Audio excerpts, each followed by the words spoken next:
Hello students, मैं राजकमल वर्मा, लाला जगदीश प्रसाद सरस्वती विद्या मंदिर inter college Jansath road Muzaffarnagar से। आज हम बात करेंगे विद्युत की।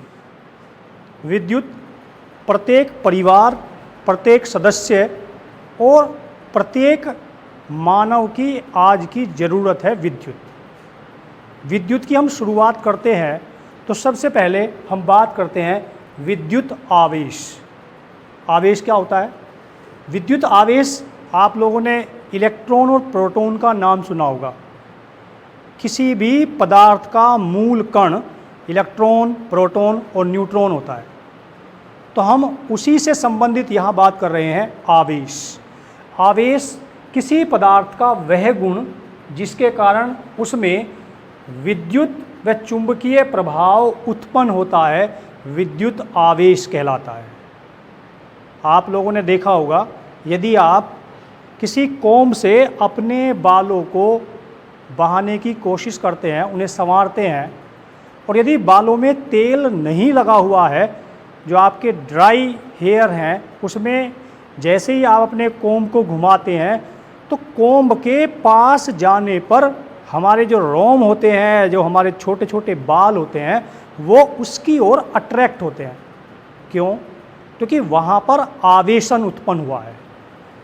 अगर आप उस कोम्ब को किसी बारीक छोटे छोटे कागज़ के टुकड़ों के पास लेके जाएं या ऊनी वस्त्रों के पास लेकर के जाएं तो वे उसकी ओर आकर्षित हो जाते हैं, अट्रैक्ट हो जाते हैं। तो ये जो घटना है, ये घटना कहलाती है आवेशन।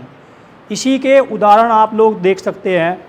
अगर आप सर्दियों के दिनों में जो स्वेटर पहनते हैं या कोई भी ऊनी वस्त्र पहनते हैं, तो ऊनी वस्त्रों को जिस समय आप लोग निकालते हैं तो वहाँ पर आपको कुछ आवाज़ उत्पन्न होती है घर्षण के रूप में। और यदि आप ये कार्य अंधेरे कक्ष में करें तो वहाँ पर आपको हल्की सी चिंगारी उत्पन्न होती दिखाई देगी। ये इलेक्ट्रॉन्स होता है और ये जो घटना है ये आवेशन कहलाता है। और वहाँ पर उत्पन्न हुआ है आवेश। आवेश, इसका मात्रक होता है कूलाम। आवेश का मात्रक कूलाम। आवेश को हम रिप्रेजेंट करते हैं Q से, स्मॉल q, यानी Q बराबर Ne।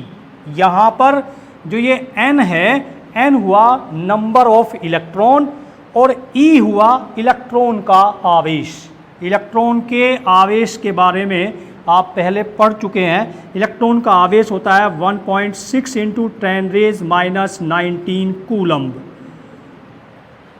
यानी किसी भी वस्तु के ऊपर यदि कुल आवेश की हम बात करें कि उसके ऊपर कितना आवेश रहेगा, तो वो आवेश हम यहाँ से आंकलित कर सकते हैं, यानी Q बराबर Ne।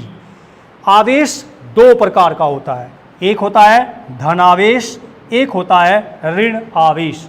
धनावेश का अर्थ है जब भी कोई वस्तु या पदार्थ अपने इलेक्ट्रॉनों का त्याग करता है तो उसके ऊपर आता है धन आवेश। अर्थात उसने इलेक्ट्रॉनों को त्याग किया है, उसने अपने इलेक्ट्रॉनों को त्यागा है वहाँ से, तो वो बना है धन आवेश। इसके लिए आप केमिस्ट्री में भी जानते हैं, हमारे पास सोडियम जिसका परमाणु क्रमांक एटॉमिक नंबर 11 है, यदि हम इसका इलेक्ट्रॉनिक कन्फिग्रेशन लें तो 281, अर्थात इसके आउटर मोस्ट शेल में एक इलेक्ट्रॉन है और ये अपना एक इलेक्ट्रॉन देने के अर्थात त्यागने की प्रवृत्ति रखता है। अपना एक इलेक्ट्रॉन त्यागने के बाद ये यहाँ पर बनाया Na+, अर्थात धनायन। तो ये है धन आवेश। अर्थात किसी भी पदार्थ जिसका उसने अपने एक इलेक्ट्रॉन का त्याग किया है या दो का त्याग किया है, अर्थात इलेक्ट्रॉनों को त्यागने के बाद बनता है धन आवेश। इसके बाद दूसरा आवेश होता है ऋण आवेश। ऋण आवेश अर्थात इलेक्ट्रॉनों का ग्रहण करना। अगर इसके लिए हम बात करें तो यहाँ पर हम क्लोरीन की बात कर सकते हैं। क्लोरीन का एटॉमिक नंबर 17, 287, इसके आउटर मोस्ट शेल में 7 इलेक्ट्रॉन, जिन्हें ये पूरा करना चाहता है, यानी 8 इलेक्ट्रॉन पूरा करना चाहेगा, तो ये इलेक्ट्रॉन एक किसी से ले रहा है, अर्थात लेने के बाद इसकी संख्या बन जाएगी 18, अर्थात यहाँ पर 2 8 7 और इसने एक इलेक्ट्रॉन बाहर से लिया है, तो ये बनेगा यहाँ पर ऋण आवेश, अर्थात यहाँ पर Cl के ऊपर एक इलेक्ट्रॉन का उधार है, इसने एक इलेक्ट्रॉन किसी से लिया है, इसलिए इसने बनाया है यहाँ पर ऋण आवेश। तो आवेश की बात, आवेश मैंने बताया Q बराबर Ne, आवेश का मात्रक कूलम, और आवेश दो प्रकार का रहेगा, एक धन आवेश, एक होता है ऋण आवेश। चलिए अब हम बात करते हैं विद्युत। विद्युत यानी विद्युत धारा। विद्युत धारा किसी चालक में आवेश प्रवाह की दर विद्युत धारा कहलाती है। कोई भी यदि आप चालक तार लें, चालक तार का मीनिंग होता है अर्थात ऐसा तार जिसके एक सिरे से दूसरे सिरे पर धारा अगर यहाँ से हम प्रवाहित करते हैं ए से और ये हमें बी पर प्राप्त हो जाए तो वो कहलाएंगे चालक। चालक यानी जितनी भी हमारी धातुएं होती हैं वे विद्युत का चालन करती हैं, और यहाँ से चालन के लिए जो मुख्य उत्तरदायी है वो होता है इलेक्ट्रॉन। इलेक्ट्रॉन के चलने की दिशा के विपरीत दिशा पर धारा जाती है। यदि इलेक्ट्रॉन A टू B जाएगा तो धारा की दिशा B टू A रहेगी। धारा जिसे हम रिप्रेजेंट करते हैं I से, स्मॉल I से, और इसका मात्रक होता है एम्पियर, क्योंकि प्रोफेसर एम्पियर ने इसके बारे में गणना किया था, इसलिए इसका मान जो मात्रक बना वो एम्पियर बनता है और इसको हम लोग I से रिप्रेजेंट करते हैं। इसके बाद हम बात करते हैं विभव की।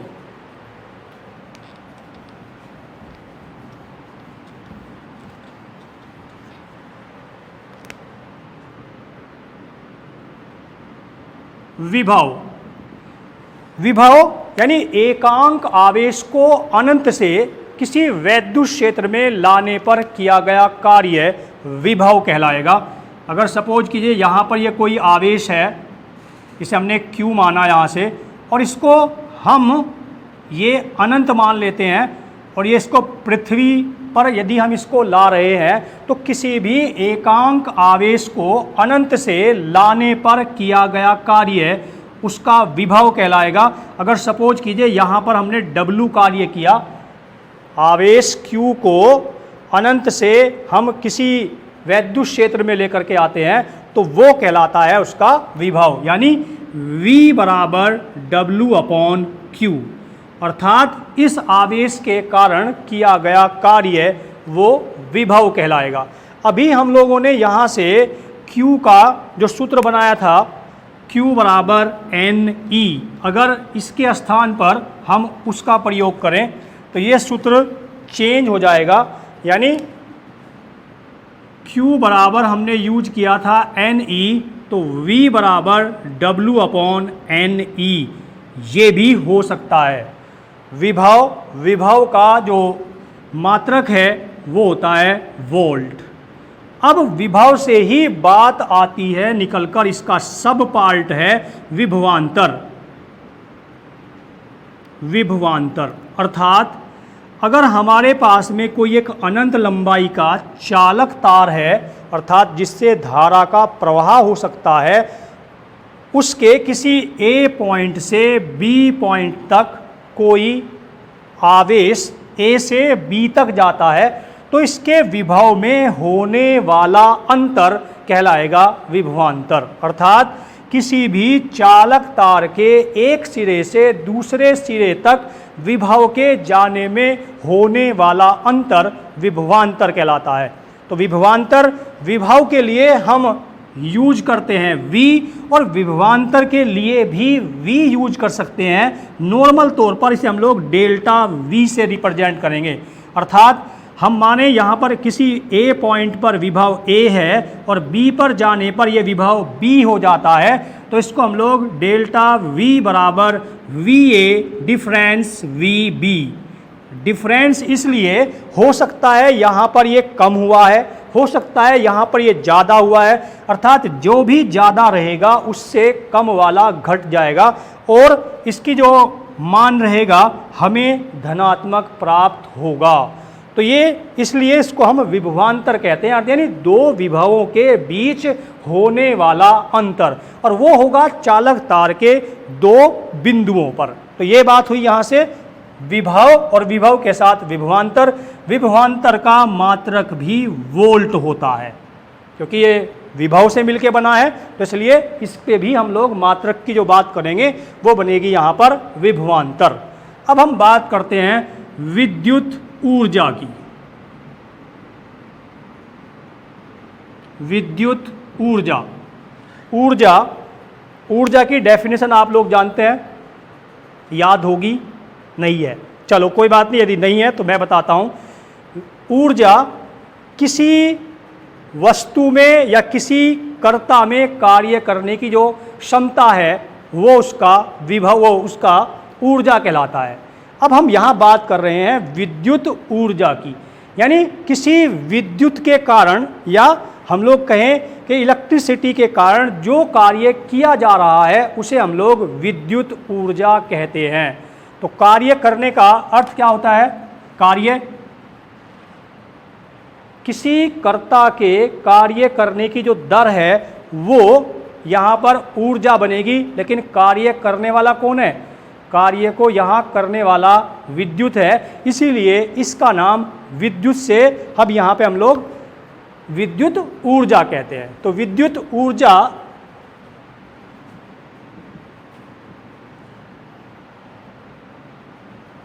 Q इंटू टी के रूप में यहाँ पे हम लोग लाएं, इसे जो E बनाएंगे Q के स्थान पर, जो ऊर्जा की टर्मिनोलॉजी है W बराबर E इंटू टी बन करके आएगा, तो यहाँ से ये बनता है विद्युत ऊर्जा।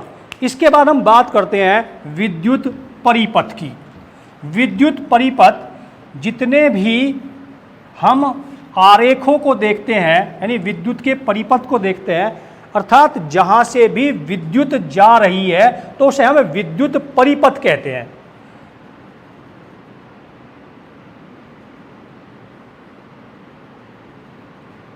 यहाँ पर एक मैं आरेख बना रहा हूँ, विद्युत परिपथ या विद्युत आरेख की हम बात करें।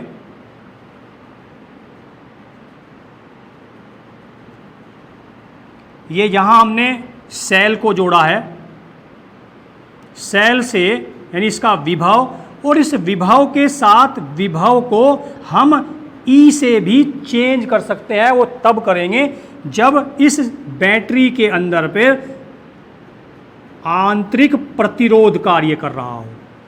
आंतरिक प्रतिरोध का अर्थ है किसी सेल के अंदर जितना भी विभव हमें प्राप्त हो रहा है, यदि उस पर कोई एक कार्य कर रहा हो जो इसके विभव का प्रतिरोध कर रहा हो, अर्थात विभव के निकलने का विरोध कर रहा हो, तो वो कहलाएगा सेल का आंतरिक प्रतिरोध। चलिए यहाँ पहले हम लोग बात कर लेते हैं प्रतिरोध की। आरेख के साथ साथ हम प्रतिरोध को भी पढ़ेंगे।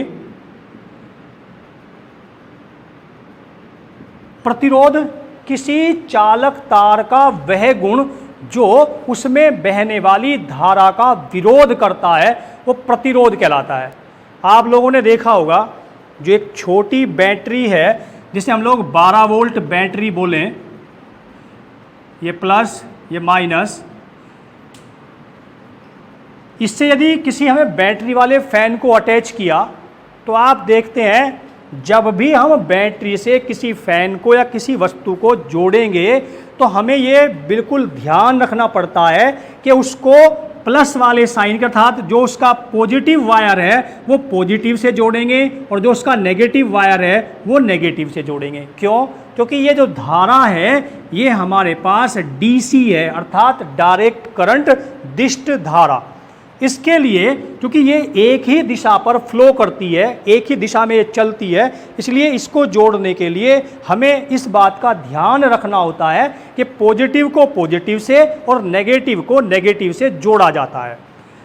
तो आपने देखा यदि जो घरों में आप फैन यूज करते होंगे, उस फैन को यदि आपने डीसी करंट के माध्यम से जोड़ा तो आप वहाँ देखते हैं कि फैन के साथ में बहुत ही छोटा वायर होता है, लगभग 1 मीटर। यदि उस वायर की आप लेंथ को बढ़ाएंगे, अगर आप उस लेंथ को आप 10 मीटर करिए तो आप देखेंगे इस फैन की जो स्पीड है वो डाउन हो जाएगी। क्यों डाउन हुई है? प्रतिरोध के कारण। यानी प्रतिरोध किसी चालक तार का वह गुण जो उसमें बहने वाली धारा का विरोध करता है, उसे हम लोग प्रतिरोध कहते हैं। प्रतिरोध इसको रिप्रेजेंट करते हैं कैपिटल आर से, इट मीन्स रेजिस्टेंस। ठीक है, तो जो ये प्रतिरोध है ये इस धारा की स्पीड को, यानी जो पंखा है उसकी स्पीड को कम करेगा प्रतिरोध के कारण। यही ये वर्ड जो मैंने यूज किया है परिपथ के लिए, जो आरेख में बना रहा था, इसमें हमने आंतरिक प्रतिरोध के लिए बात किया था। यानी बैटरी के अंदर भी जो प्रतिरोध उत्पन्न होता है उसे हम बोलते हैं आंतरिक प्रतिरोध। अर्थात बैटरी से जितना विभव हमें आवश्यक है, जितना मिलना चाहिए था, वो न मिल करके उससे कम मिलता है, उसका रीजन है आंतरिक प्रतिरोध, यानी बैटरी का इंटरनल रेजिस्टेंस। जैसे जैसे आपने देखा होगा जब आप लोग कोई अपना मोबाइल फ़ोन या कोई अन्य पदार्थ यूज करते हैं, जो इलेक्ट्रॉनिक्स है, वो चलते चलते गर्म हो जाता है कि नहीं होता? तो गर्म होने का जो रीजन है वो उसका इंटरनल रेजिस्टेंस है। अर्थात जितना ज़्यादा हम बैटरी का उपयोग करेंगे उतना ही ज़्यादा वहाँ पर प्रतिरोध बढ़ रहा है और वो बैटरी गर्म हो जाती है। अर्थात मोबाइल के गर्म होने का जो रीजन है वो है वहाँ पर उस बैटरी का आंतरिक प्रतिरोध। समझ में आ गया होगा? अब यहाँ से जब भी आप इसमें बैटरी का साइन बनाते हैं तो पॉजिटिव वाले को बड़ा बनाएंगे और नेगेटिव वाले को थोड़ा छोटा बनाएंगे। इसका अर्थ है कि ये नेगेटिव पॉइंट है, ये इसका पॉजिटिव पॉइंट है, और हमेशा धारा का प्रवाह पॉजिटिव से नेगेटिव की ओर होता है इस प्रकार से। ये जो एक पूरा कॉम्बिनेशन यहाँ बना है, जो पूरा एक प्रक्रम बना है, इसी को हम बोलते हैं विद्युत परिपथ या विद्युत परिपथ आरेख। आरेख यानी चित्र जो बना है ये पूरा मिलकर के विद्युत परिपथ आरेख कहलाएगा। और ये सिंपल अगर हम बोलेंगे इसको तो यहाँ पर ये विद्युत परिपथ है। इस परिपथ में अभी हमने जोड़ा है केवल प्रतिरोध को। ठीक है, अब यहीं पर एक और बात आती है, प्रतिरोध के साथ साथ इसमें जो हम लोग जोड़ते हैं, यहाँ जोड़ते हैं वोल्ट मीटर, अर्थात इसकी वोल्टेज नापने वाला मीटर, अर्थात विभव मापांक, विभव को मापने वाला यंत्र, उसका नाम है वोल्ट मीटर। जैसे मैंने बताया था आपको कि विभव का मात्रक कौन है? वोल्ट, अर्थात उसको वैज्ञानिक वोल्ट ने नापा था, तो वहीं पर उन्होंने उसे मापने वाले यंत्र का निर्माण किया और जिसका नाम है वोल्ट मीटर। तो यहाँ पर हम लोग, आप लोगों ने अपने घरों में वोल्ट मीटर को देखा होगा और उसके देखने का आपने जो स्टेबलाइजर रखा हुआ है घर के अंदर, जो आपकी धारा को यानी जो वोल्टेज को कम और अधिक करता है, उसके अंदर V लिखा होता है। एक उसके मीटर लगा हुआ है स्टेबलाइजर के अंदर, इसलिए वो वोल्ट मीटर है और वो आपकी वोल्टेज को नापता है। आप लोगों ने देखा भी है जब कभी कम हो जाती है विद्युत घर की, तो हम वहाँ पर स्टेबलाइजर से उसे स्टेप अप और स्टेप डाउन कर सकते हैं कि भाई 220 करें या 210 करें, 200 करें। तो वो सब जो हो रहा है वो चेंज हो रहा है किसे? वोल्टेज में, और तभी हम वहाँ पर उसे वोल्ट मीटर के माध्यम से नापेंगे। वोल्ट मीटर की विशेषता क्या है? वोल्ट मीटर हमेशा किसी भी परिपथ में कहाँ लगाया जाएगा? समांतर क्रम में, श्रेणी क्रम में। ये मैंने जो क्रम लगाया है इस क्रम को क्या कह सकते हैं आप? श्रेणी क्रम। और ये यहाँ मैंने गलत लगाया। अगर मैं इसको वोल्टेज को यानी वोल्ट मीटर को ऐसे लगाएं तो ये गलत है। वोल्ट मीटर हमेशा जिस किसी भी चालक तार का हमें विभव ज्ञात करना हो वो उसके सिरों पर लगाया जाता है, अर्थात वो किसी भी चालक तार के पैरेलल लगाया जाएगा, यानी समांतर लगाया जाएगा। जिस भी सपोज कीजिए अगर हम लोगों ने यहाँ पर ये 3 प्रतिरोध परिपथ में इस्तेमाल किए हैं और मुझे R2 का प्रतिरोध यानी उसके सिरों का विभव ज्ञात करना है, तो हम उसके सिरों पर ये वोल्ट मीटर लगाएंगे और यहाँ से उसको नाप लेंगे। अगर हमें R3 का विभव लेना हो, उसके किनारों का विभव लेना हो, तो यहाँ से यहाँ वोल्ट मीटर लगाएंगे। अब ये जो मैंने यहाँ चित्र छोड़ा है जिस पे मैंने वोल्ट मीटर लिखा था, इसके स्थान पर यहाँ क्या लगाते हैं, एक और आता है यंत्र एमीटर। इसको ऐसे भी लिख सकते हैं और इसको हम ऐसे भी लिख सकते हैं, अमीटर। तो अमीटर, इससे जैसे वोल्ट मीटर से हमने वोल्टेज को नापा था, ऐसे ही अमीटर से हम नापेंगे धारा को। यानी यहाँ पर ये हमेशा परिपथ में लगाया जाएगा श्रेणी क्रम पर, और वोल्ट मीटर लगता है सदैव उसके समांतर क्रम पर। तो वोल्ट मीटर आपने घर पर देखा है, अमीटर मैक्सिमम हम सामान्य तौर पर घरों में नहीं देख पाते, देखते हैं कहाँ, जहाँ भी कहीं पावर सप्लाई होती है, आपने आटा चक्की पर देखा होगा, उसके वहाँ पर जो बोर्ड लगा हुआ है उस बोर्ड के ऊपर पे इस प्रकार से 2 मीटर लगे होते हैं। इस 1 मीटर के अंदर लिखा है A और इस दूसरे मीटर के अंदर लिखा होता है V। ये वहाँ पर आने वाली धारा के विभव को बताएगा और ये उस धारा के मान को बताएगा। इसलिए ये वाला एमीटर है और ये वाला वोल्ट मीटर है।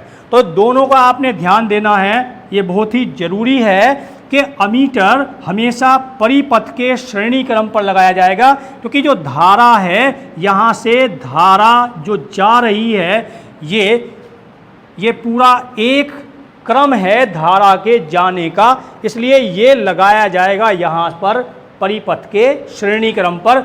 और विभव हमें प्रतिरोध के सिरों से ज्ञात करना है, तो इसलिए इसको हम यहाँ जोड़ते हैं परिपथ, उसके जो भी हमारे पास प्रतिरोध रहेगा उनके सिरों पर जोड़ा जाएगा विभव को। विभव के साथ अब हम बात करते हैं ओम के नियम की। प्रतिरोध को चूंकि वैज्ञानिक ओम ने इसके बारे में गणना किया था, ओम के बारे में, यानी जो ओम ने प्रतिरोध के बारे में जो बताया, उसके बारे में अगर हम बात करें, ओम का नियम।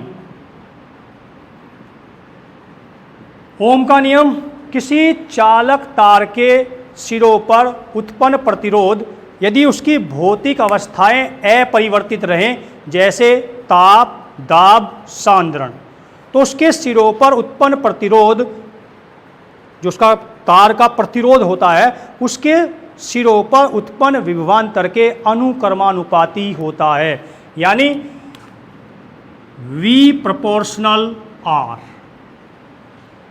या V बराबर I R या R बराबर V अपॉन I।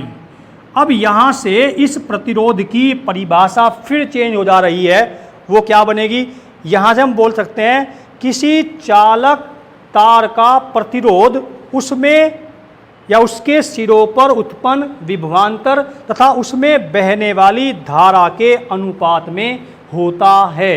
दोबारा फिर सुनेंगे, किसी चालक तार का प्रतिरोध उसके सिरों पर उत्पन्न विभवांतर तथा उसमें बहने वाली धारा का अनुपात या अनुपाती होता है, और इसका मात्रक होता है ओम। ओम को ये ग्रीक सिंबल होता है जिसे ओमेगा बोला जाता है, इसे यहाँ से हम रिप्रेजेंट करेंगे।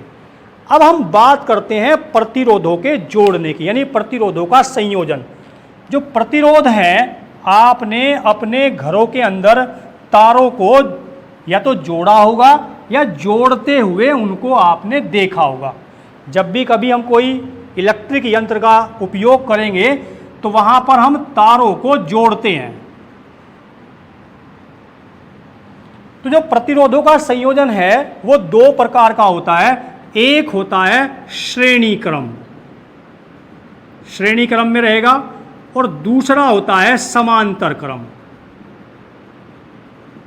श्रेणी क्रम का अर्थ है अगर हमारे पास में कोई 3 प्रतिरोध हैं तो उनको एक सिरे को दूसरे सिरे से, तीसरे सिरे से, चौथे सिरे से इस प्रकार से अगर जोड़ा जाए, यानी पहले एक प्रतिरोध लिया तो इसका दूसरा सिरा दूसरे प्रतिरोध के पहले सिरे से जोड़ेंगे, इसी प्रकार से दूसरे प्रतिरोध के दूसरे सिरे को तीसरे प्रतिरोध के पहले सिरे से जोड़ेंगे, यानी एक के बाद एक के बाद एक के बाद एक के बाद यदि जोड़ रहे हैं प्रतिरोधों को तो वो होता है श्रेणी क्रम। इसका एक सिंपल सा बिल्कुल उदाहरण आप लोगों ने अपने घरों की झालर को देखा होगा। उस जो झालर के बल्ब हैं, अगर हमारे पास में यहाँ ये 3 बल्ब हों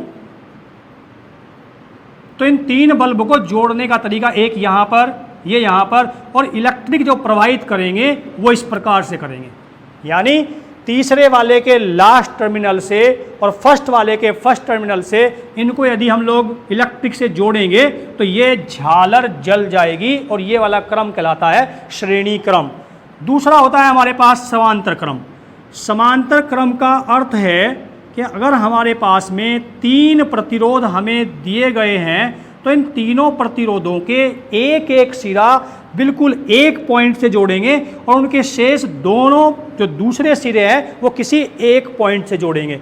इसका बिल्कुल सीधा सा उदाहरण होता है हमारे घर के अंदर लगाए जाने वाले यंत्र। आप अपने घरों के अंदर टीवी लगाते हैं, पंखा लगाते हैं, टेबल फैन लगाते हैं, कूलर लगाते हैं, तो उसे आप कहीं भी लगाइए वो सब के सब समांतर क्रम में जुड़ते हैं। श्रेणी क्रम और समांतर क्रम का एक विशेष अंतर, यहाँ पर जो धारा है ये धारा एक समान बहती है, जबकि समांतर क्रम में धारा अलग अलग बहती है। यहाँ दिखाई दे रहा होगा आपको कि यहाँ पर धारा के लिए जाने का सिर्फ एक रास्ता है, ये इसी एक रास्ते जाएगी। अगर हम यहाँ पर देखें तो यहाँ से देखिए इसके लिए एक ही रास्ता है, अर्थात यहाँ पर प्रत्येक वायर के अंदर अगर हम धारा को I माने तो एक समान धारा I एम्पियर धारा जाएगी, जबकि श्रेणी क्रम में धारा एक समान जाएगी, समांतर क्रम में यहाँ से धारा अलग अलग।